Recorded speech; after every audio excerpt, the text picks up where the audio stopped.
Hey everybody, Tony D and Little Joan here with your Piney podcast, all your South Jersey news, or news-like stuff, I should say, because I'm not a journalist. I am, however, someone who likes to talk. And I live in South Jersey, and I've written a lot of books about South Jersey. They're called the Pineys, links in the description. Pineys 1 through 5, available at Amazon.com, ebook, trade paperback, Kindle Unlimited is free. Smash like and subscribe. And let's get into it.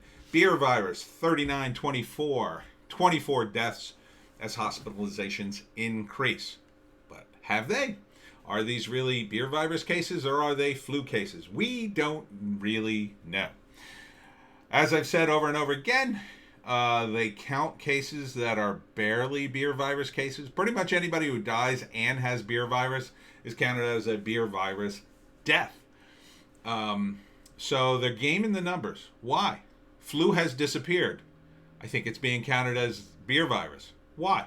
Because they want to keep you afraid of this for political reasons, to exploit you, to keep New Jersey down. But some people are rising up. Dozens gather near New Jersey governor's home to protest beer virus restrictions. Now, apparently this was yesterday, although the article was from like an hour ago. I had no idea about this. Good for you, Patriots, for standing up and doing something. I love to see protests, peaceful protests. This has nothing to do with Biden. This has to do with unconstitutional emergency powers that have killed our economy. This is David Winkler. And I believe Winkler is, yes, he's a state Senate candidate. State Senate candidate. So I assume he's a Republican. So good for you, David, for organizing this. Wish I had known about it. Would have been happy to put out the word, possibly show up. I don't know. Where the hell? Oh, yeah. Murphy's all the way up north. So it's been a bit of a haul for me. Another person said in a Twitter post, NJ08, I supported this peaceful protest at Governor Murphy Street. No matter how angry we are, we must remember that back the blue and must not act like Antifa or BLM. We must take that energy to the ballot box and stop the steal. Patriots are rising here in New Jersey. Good for you. Good for you. And that was from, also from Winkler. Governor Murphy lives in a cul-de-sac in a $6 million house. I would call it a mansion. New Jerseyans are protesting there today, and he has the police blocking off entry to the cul-de-sac, which is public, and is instead having them block a main road. He shuts down our businesses. He shuts down our roads. Ben O'Sullivan, who I assume was at the protest. And, they had cops there and K-9 units. I mean, look. People get upset. You need a few cops there. And he is a political figure.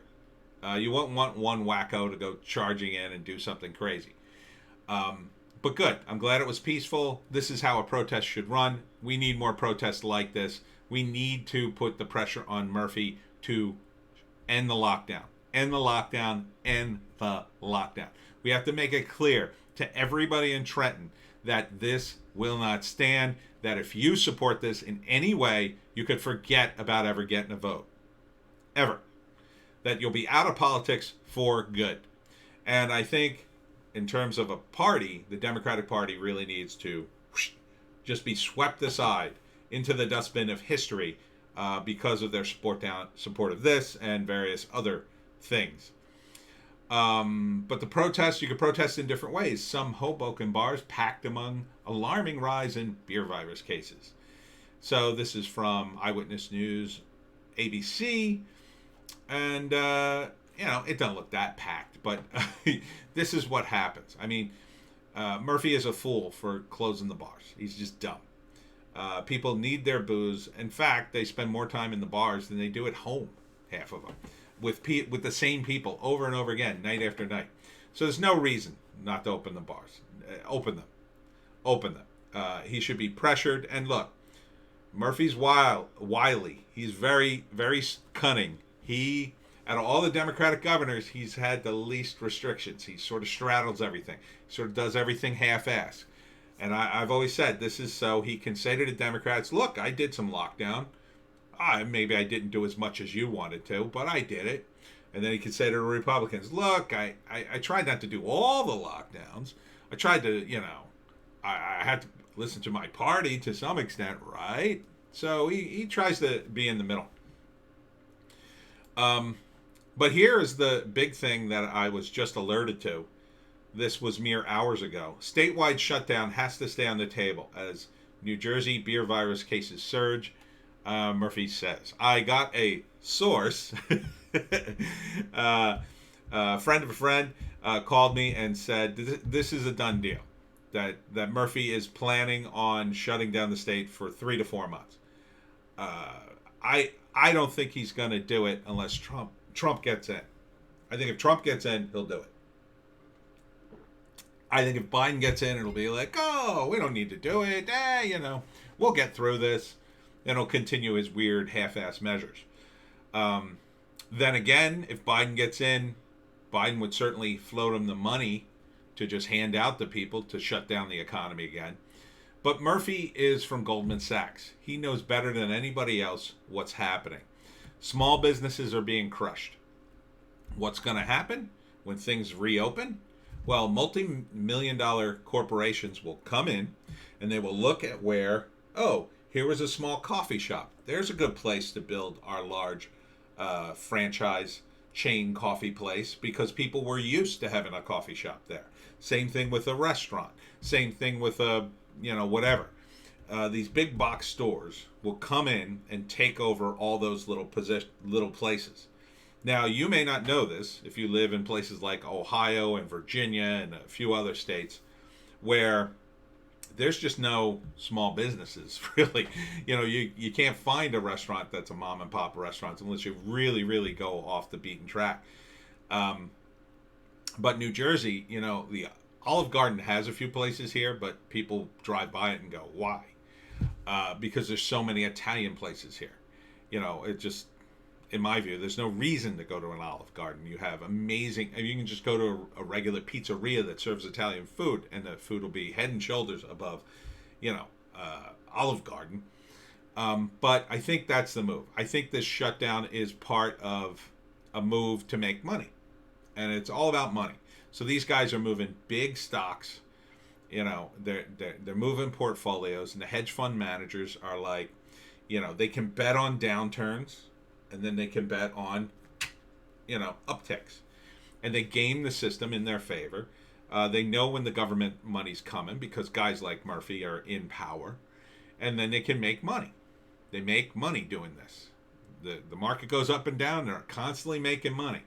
So that's why it always comes back to money. It has nothing to do with anything else other than money. It's are they ideologically driven? No, Murphy's not ideologically driven. He if he was a Republican, he'd have completely different values. He'd just flip the whole script. He'd be complaining about BLM and Antifa. He'd be right there with Trump, and he'd still be doing the same kinds of things. Even some of the Republicans who are really rhinos, they do this stuff. They make a big show going to church and doing all these things, but it's just going through the motions so they can make a ton of money. So they can live in the lap of luxury. I mean, this guy owns 3 mansions in 3 different countries.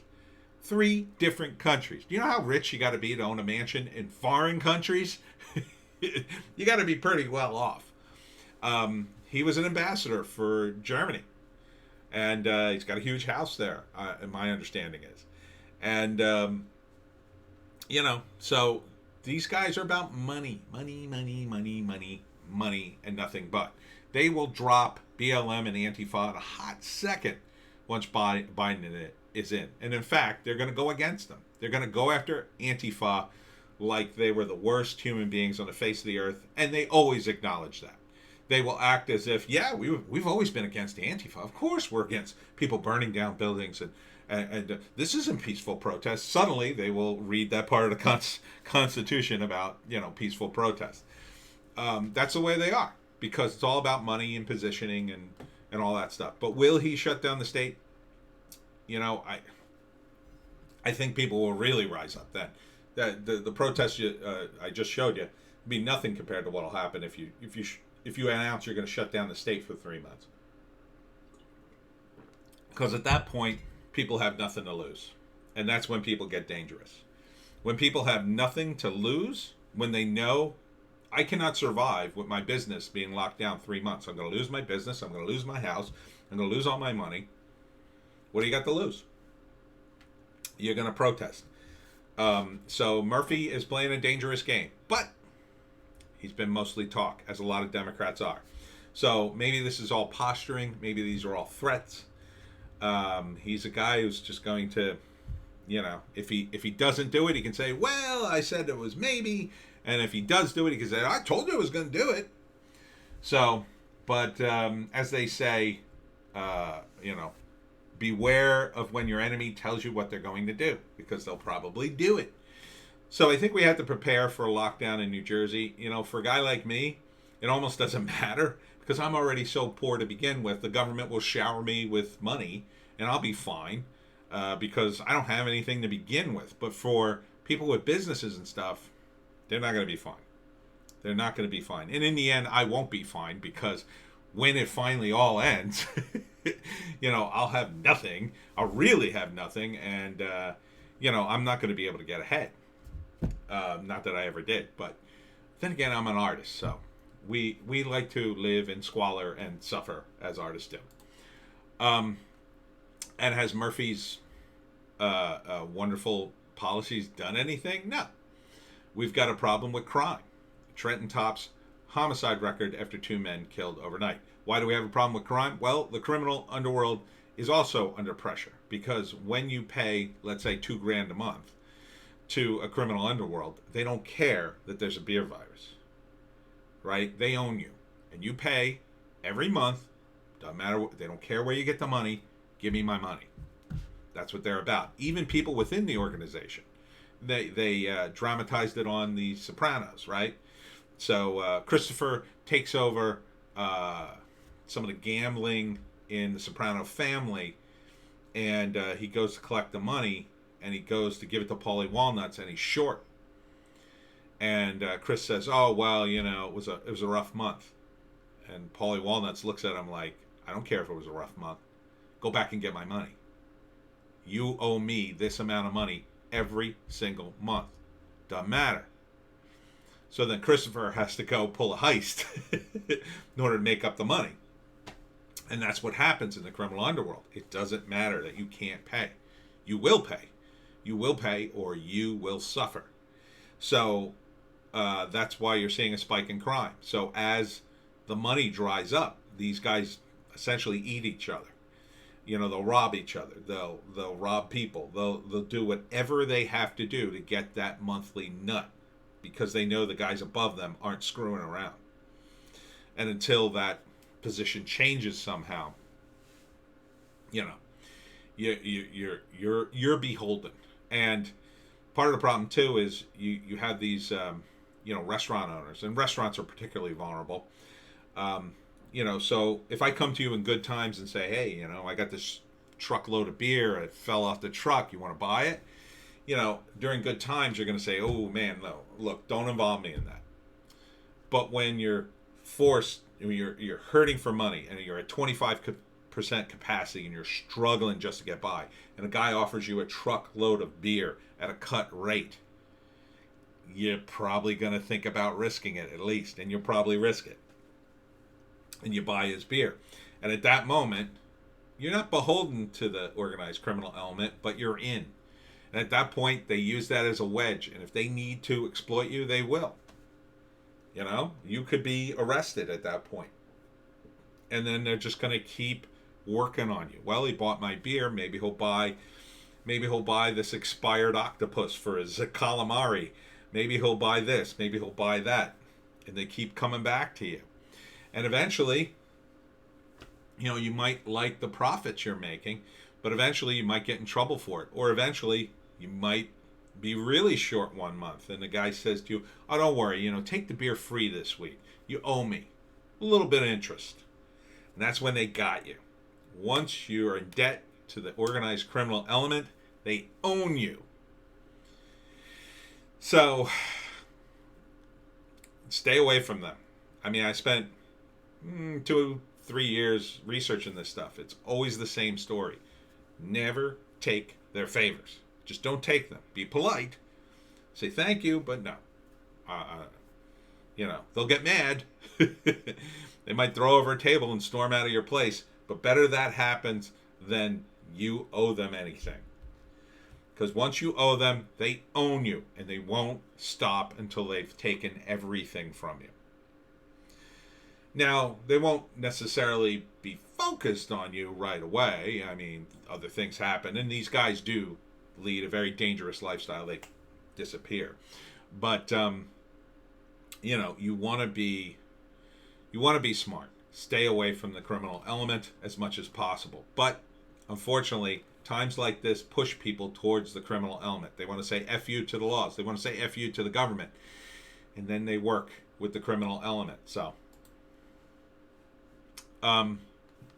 which leads me to this. Defund the police. People will die in vehicle wrecks. And basically what this outlines is someone's experience with the cops showing up to help during a serious car accident. No one died.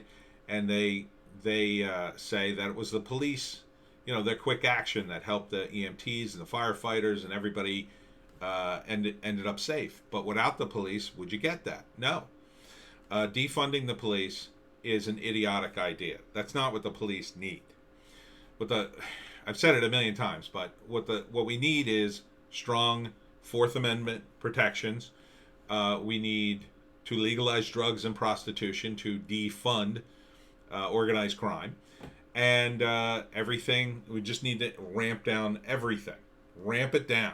Ramp down the violence. Legalizing drugs and prostitution ramps down the violence because it deprives organized criminals of money. And they just ramp everything down because it's too expensive. The number one reason why these criminals have guns is to protect their insane profits from illegal drugs. That's it. It's just like bootlegging back in the 20s. They're making insane profits, number one, because of drugs. You legalize the drugs, you have complete control of it, you push all the criminal element right out. That doesn't mean you won't have addicts, doesn't mean you won't have problems, but what it means is all the violence, all the profit disappears. People don't want to do that, especially corrupt politicians. They get some of their money from these people. And people make money laundering their drug profits. HBC, look them up sometime. They were caught laundering cartel money, and they were never prosecuted. Never. A little piece of South Jersey history. Island Beach, New Jersey, is a town that existed from 1933 to 1965. It's no longer a town. The biggest population it had was 31. It was incorporated in 1933. And then in 1965, the population had dwindled down to 11, and it was disincorporated and absorbed into Berkeley Township, which I didn't even know we had a Berkeley Township in New Jersey, but it's way down south. And the territory now comprises Island Beach State Park, which I believe is a dog-friendly park, if I'm not mistaken. I think this is the dog-friendly park. So, Governor's Oceanside residence is near there, apparently. Why do we have an official vacation residence exclusively for the New Jersey governor? Why? Why do we have that? Seems a bit ostentatious. If I was governor, I would probably sell the one up north because quite frankly, I'd rather be at the beach. Sell the one up north and keep this one. Speaking of wet, big rainstorm tomorrow, Monday, 40-mile-an-hour winds and flooding. It's going to be inch of rain. It's going to be miserable. Dress accordingly, Pineys. Get ready. Vineland had its Christmas parade float contest and Christmas parade, I guess. Yeah, they had their parade on Landis Avenue. So good for them. I know in this time you've got elements who are like tearing down Christmas and Thanksgiving. Vineland, still is very small town America in a lot of ways. So they still had their Christmas parade. So good for them. Good for them. And finally, a little Tri-Town News date book in centralnewjersey.com. These are events that are happening in and around the area. There is a blood drive open to the public in Howell, New Jersey.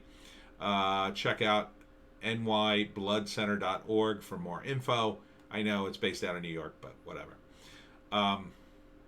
Monmouth County Park Systems hosting the Casual Birder on December 15th at 9 a.m. in Thompson Park. Free activity open to all ages. 732-842-4000 is the number to call. They've got a few events going on. Ocean County Library presents virtual program Coping with the Holidays, 10 a.m. On December 9th. Check that out at the oceancountylibrary.org events. And, there's the Embroiderers Guild of America, Monmouth chapter, dedicated to teaching and sharing the joys of needlework. They're going to do a Zoom meeting the first Monday of each month at 7 p.m. And day stitchers are on the third Thursday of each month at 10 a.m. for details. Call Tony with an I, 732-462-5540, or visit www.mcega.org, which I assume stands for something about embroidery. And if you want to see the rest of these events, go to centraljersey.com.